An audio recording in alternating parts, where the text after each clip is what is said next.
Hey there. Welcome to third edition of Raise Your Resilience YouTube videos. Um, they just keep disappearing, so I'm going to keep putting them back on here and then hopefully be able to stream from one platform to all my others. Anyway, trauma, trauma and symptoms. What happens to our symptoms when we're actually healing from trauma? Because it's kind of makes sense, right? That if you heal your trauma, if you heal, you're symptom free, right? I mean, if I cut my finger and that cut stays there 5, 6 years, 5, 6 months, is that healed? No. You're done and it's no longer even a part of your memory. And that's kind of how it can be with trauma. So, anyway, my thumbnail here, and I'm trying to, this is somewhat new, so I'm kind of looking at what I can um, do here for, I don't have access to that feature. Okay, cool. Or that one. But anyway, if I added a picture, it would be of the bell curve that resembles the trauma response. Let's see if I have it. I'm going to be real basic here. And that is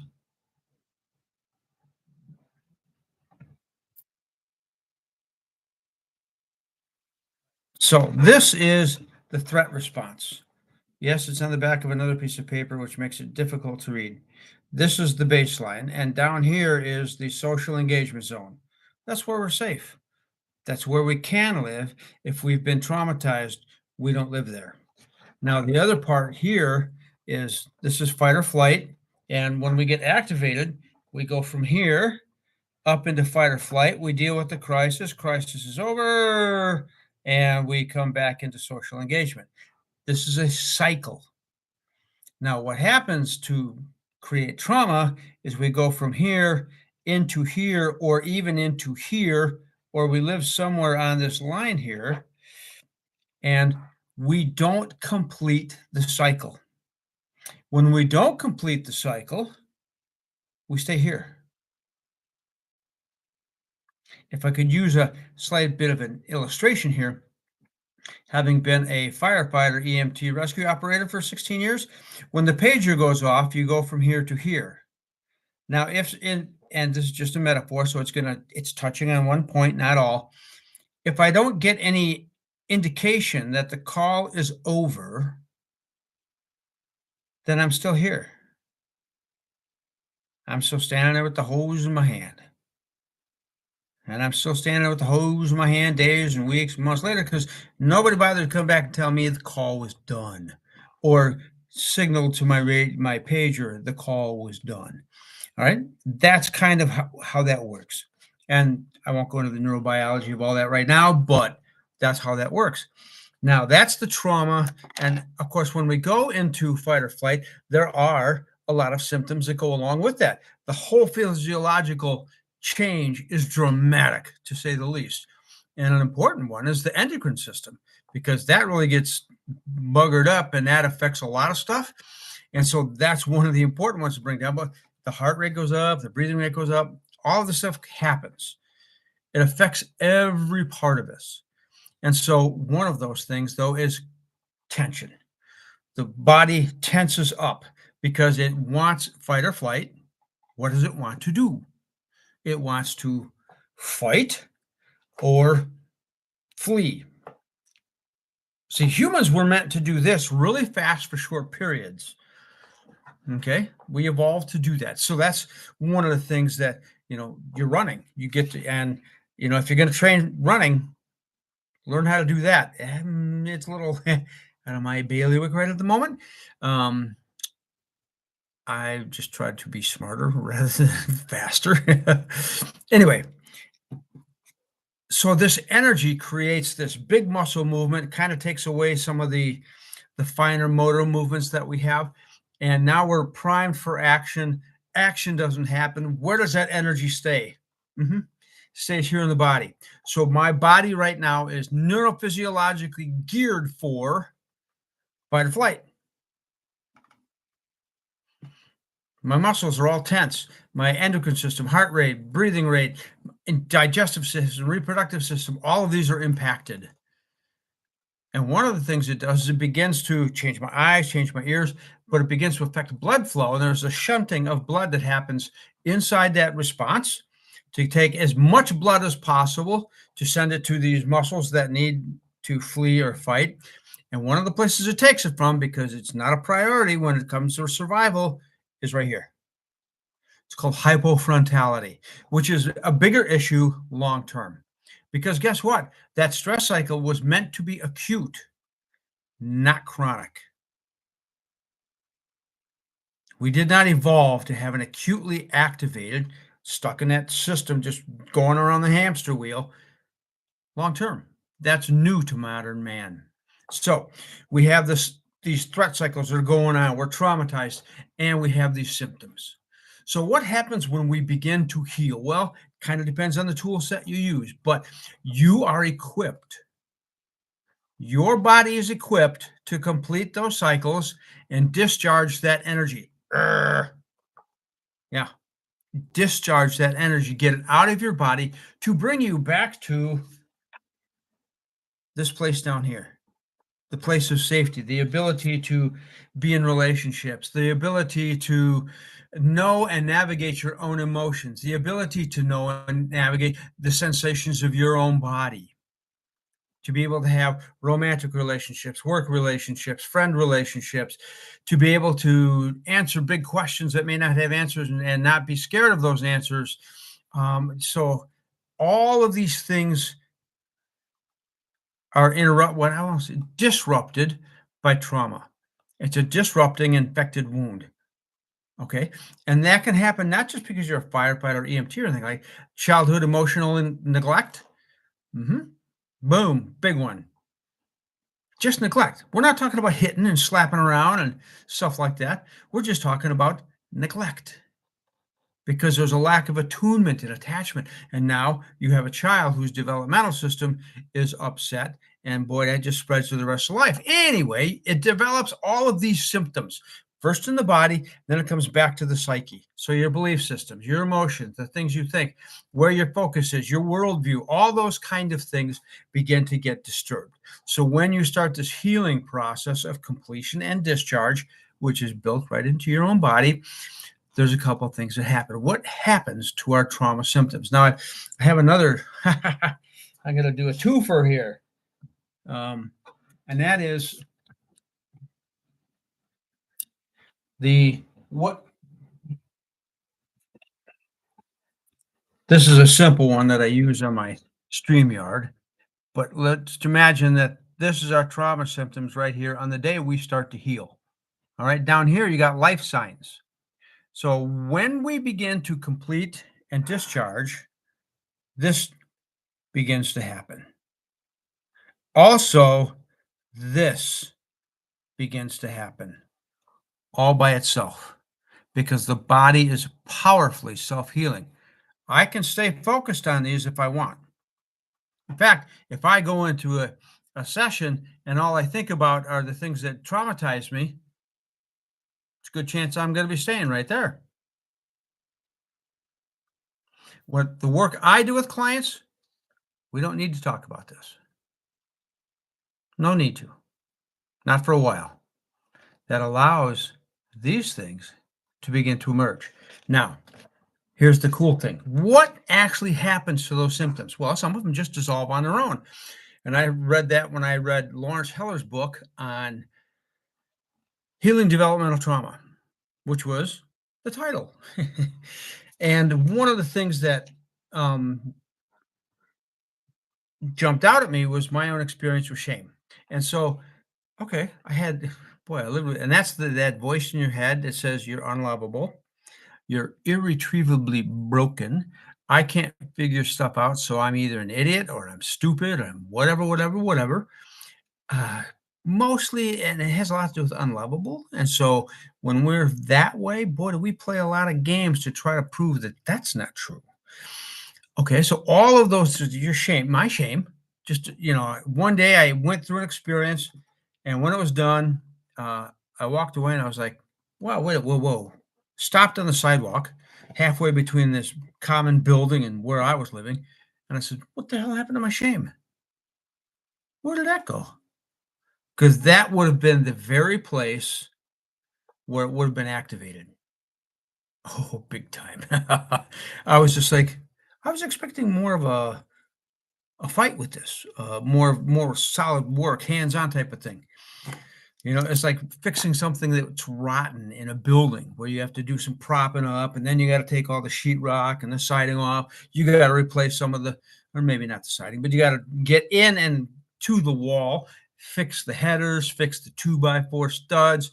Uh, all of that kind of stuff needs to be repaired, and then it can be put back together again. It's kind of project I was thinking it was going to be. Didn't happen. I don't know where it went. It went away. It dissolved. And let me tell you, I'm not arguing with that at all. And then there was another case for me, and that was the way we talk to ourselves. And I know people have had issues with this. And we really, it's easier to get, and we've heard this all before. Would you talk to anybody else on the planet the way you talk to yourself? I think most of us can agree that no, I would not. Okay, cool. But yet we do it to ourselves, don't we? Especially relative to that shame, right? So that's going on. And boy, we get down on ourselves. One day it was I was getting into a disagreement with my partner at the time. And I started to raise my voice. And she said, "You will not, and you don't need to talk to me that way." And being the wounded man that I was at the time, I started to defend myself. Well, it wasn't, and thankfully, the second half of her, she had two statements there, because that second clause, I was just like, stump me, just, wow, I don't need to. So much so, I forgot what we were talking about. And I mean, I respected the boundary. Boom, you will not. Okay, I will not. But that was habits from previous relationships, so forth, so on. But the next morning, as I was sitting there in meditation, guess what I started to do? Yeah, okay, the mind starts wandering. I thought I had better discipline, whatever. Not quite paying attention to the state I was in. Another story. And started to berate myself. And I said, wait a minute. I don't need to talk to myself that way, do I? Because I wouldn't talk to anybody else the way I talk to myself. And guess what? That stopped. Boom. Now, had I built up enough capacity and resilience by that time for that to occur? That's a possibility. Can't say. Does it matter to me? Only slightly. The symptoms stopped. Now, I tend to think also that there's there is a core. If we're wounded when we're children, there is a core of us. That's that inside part that has that shame, right? That's where the wound is. There's an infection going on in here. And so then we build up, because if you're feeling that you're unlovable, that you're irretrievably broken, you're really a piece of garbage, a piece of shit, you're ugly, the list can go on and on, can't it? I've been there. I know what that's like. So when we have this, nobody likes to feel that way, right? It's painful. So we create, and I learned this also from Lawrence Heller. I don't think it's wild knowledge that he created, but we put a shelter on that, a pride front, a facade. I was a carpenter, so a facade to kind of hide the damage that there's a railing inside the wall. So it's like slapping another paint job on it rather than fixing it. But it's this pride-based expression of who we are, because we don't like what's going on in here. So we put this thing out here to make ourselves look and feel a little bit better. But this takes some real maintenance.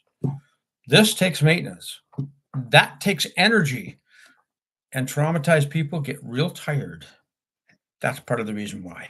So anyway, we've got this whole pride-based thing. It's like this little core with all this ornamental stuff on there that really doesn't mean much. Well, what ends up happening is when we complete this this completion and discharge based on and it's what I do with clients that's inside of us. What ends up happening then is this, it's like taking an antibiotic, which kills every germ in the body. They're pretty random. They don't go, oh, you're the one I'm looking for. Pew. No, it's just, oh, germ, pew, germ, pew, germ, pew. And your gut likes a lot of good germs. That's the problem with antibiotics. So the completion and discharge process gets into that core and begins to heal that wound. It begins to get rid of the infection.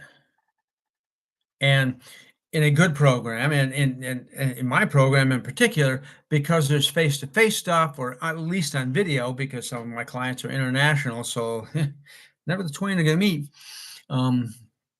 unless I go on tour. But because of that, there's a weekly meeting. You get to develop attunement, you get to develop attachment, and then you begin to develop trust. All these things that we missed out on in development, all of those things begin, the life signs begin to emerge because this core wound begins to heal finally. And then what happens is this whole thing just kind of collapses in on itself and gets consumed. So think of a cell that's eating something else, or whatever it is in the body that destroys T cells, or those cells that are creating sickness. Not quite as violent as all that. And really, I don't have to talk about anything for that to happen. The completion and discharge does that on its own. And all the while, if we're doing something around new ways of being, now this stuff begins. There's a couple things that happen here. One is that as the body moves into safety and relaxation via completion and discharge, now all of a sudden it begins to loosen up and the blood gets to come back to here, and I get to think more clearly, ask better questions, be curious. Okay, that's cool. Well, it also begins to rewire what's going on up here, because in this process of being traumatized, this whole constriction thing, this is what firefighters and cops and veterans face all the time. This chronic constriction is now interpreted as normal because it's gone on so long. That's what a habit is. That's what a habit does. So now we're going to change how we think about ourselves. We're going to change how we feel about ourselves. And now the brain, because it's got new blood, now it's saying, okay, well, we had that, I really hate myself structure standing over there. And I'm building this new, I guess I'm not such a schmuck after all, network over here. And we really need some supplies. So guess where we're going to steal them? Go over there, because nobody is over there to say otherwise. Go over there and take that structure apart, and we'll use those individual components over here. We're going to repurpose those neurons and those dendrites and all of those network type of systems. We're going to repurpose those because they're still good, and then never mind the fact the brain can create its own, that's what they call neuroplasticity and neurogenesis. Brand new brain cell, you see those, don't even bother using those because they're rusty. We're just going to throw those away. And that's where they just start chewing up the old cells and get rid of them. That's what the body does. Every 7 years, I have brand new cells. Wow. So that process, which is already in the body, is just now being encouraged. And as we move through these life signs, because we don't have to look at the trauma for a while, and frankly, don't ever. Cool. That's what happens to a lot of symptoms. Some of them just go away on their own. You won't even notice that they're gone until someday you're going to say, God, I remember when I used to do that. What happened? B, you'll have one of those experiences where somebody says, you will not, or you're going to say, I just don't need to do this anymore. This is not beneficial, and it's not fun. It'll be done. And then there's a lot of that just begins to, it's kind of like a combination. And that sometimes those experiences are the culminations, the apex then of this thing that has healed. And all the glittery stuff on the outside that's armors up over the wound. Wow, all of a sudden, boom, boom, boom. And it doesn't reveal the wound anymore. It reveals the living, beating, vulnerable heart. So that's what happens to trauma symptoms when you're healing using your body. That tremor and discharge, the tremor, completion, and discharge is already built into your body. Pretty gentle, it's benign. You just got to learn how to regulate it, and that's what I teach people. Anyway, my name is Lecky Harrison. The company is Raise Your Resilience, and you can reach me at Lecky Harrison, Lecky at Raise Your Resilience. And the website is www.raiseyourresilience.com. So if you have any questions, you know where to find me. Have yourselves a great week.